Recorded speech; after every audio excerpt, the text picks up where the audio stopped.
महोदय, मुझे अनुपूरक बजट पर बोलने का मौका दिया, इसके लिए धन्यवाद और आभारी हूँ। बस मैं शुरुआत करती हूँ। लोग टूट जाते हैं एक घर बनाने में, तुझे तरस नहीं आती आसियाना उजाड़ने में, बस्तियां उजाड़ने में। तो जी, लोग टूट जाते हैं एक घर बनाने में, तुझे तरस नहीं आती बस्तियां उजाड़ने में। तो यहाँ से मैं शुरू करती हूँ। और महोदय, ये जो अनुपूरक बजट है, इस बजट में हम जो देख पा रहे हैं कि शिक्षा में आपने बजट दिया है, और पहले भी बजट शिक्षा में बहुत ज़्यादा था।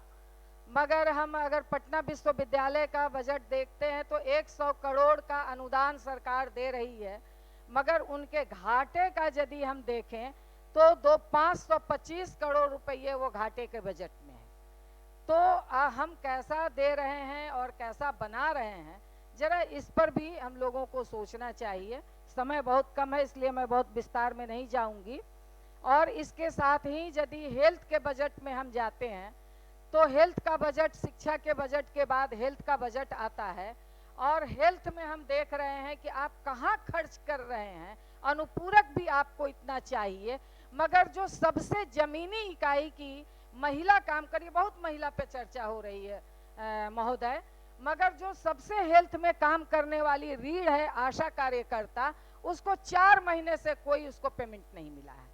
आप समझ लीजिए, जो जिसको 5,000 10,000 रुपया, 10,000 भी नहीं मिलता है, और वो आपके हेल्थ के एक एक योजना को जमीन पर लेकर के जाती है। तभी आप हेल्थ में जो भी विकास दर आप दिखा पा रहे हैं, उनके बदौलत दिखा पा रहे हैं। मगर 5 महीने से अगर उनको आप पेमेंट नहीं दे रहे हैं तो वो भूखे पेट काम कर रही है, पता नहीं आपका बजट कहाँ जा रहा है। तीसरी तरफ अगर यदि आप देखें, मैं कहना चाह रही हूँ, फिर थोड़ा सा मैं शिक्षा में आना चाहती हूँ। शिक्षा का भी बजट अगर बाकी छोड़ दीजिए, अगर रसोईया जो स्कूल, जो सरकारी स्कूल की बात आप करते हैं, वो रसोईया खाना बनाती है, बच्चों को पोषणहार देती है, तो आपका स्कूल थोड़ा चमक रहा है। उस स्थिति में रसोईया को भी 5 महीने से आप कोई वेतन नहीं दिए हैं, आंगनबाड़ी का भी पैसा नहीं, पता नहीं बजट कहाँ जा रहा है। तीसरी बात, यदि अगर हम लोग देखें तो जीविका दीदी पर अच्छी बात है, मैं मानती हूं कि चलिए आपने 10,000 रुपया महिलाओं को रोजगार के लिए दिया, मगर आज बस 2 मिनट, तो एक मिनट महोदय।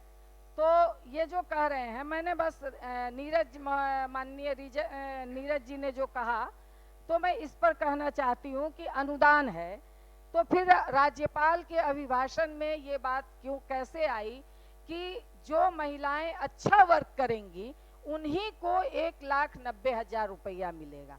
अनुदान है तो वो अनुदान है, वो हर किसी के लिए, वो किसमें खर्च करेंगी वो उनकी मर्जी के ऊपर है उसका। मगर आप मॉनिटरिंग कर रहे हैं कि जो बेहतर रोजगार करेगी उन्हीं को 1,90,000 रुपया मिलेगा। तो महोदय, मैं यहाँ से ये इस अनुपूरक बजट, जो इतना बड़ा बजट है, मैं ये कहना चाहती हूँ कि उन तमाम जीविका दीदियों को आप 1,90,000 दीजिए, जिससे कि महिलाएं सचमुच में सशक्त हों। आपने उनको दिया है।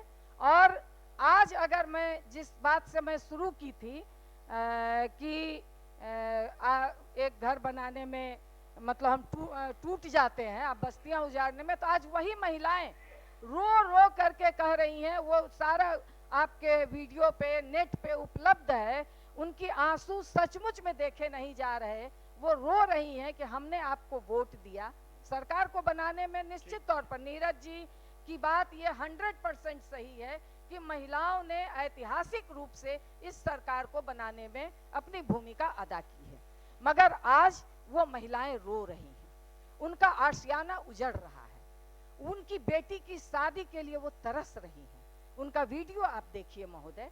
इसलिए मैं यहाँ इस अनुपूरक बजट में इस बात को मैं यहाँ से मांग करना चाहूंगी कि बुलडोजर को रोकिए, जिसको गांव में मुंह नोचवा मशीन कहा जाता है, उस मशीन को रोकिए महोदय।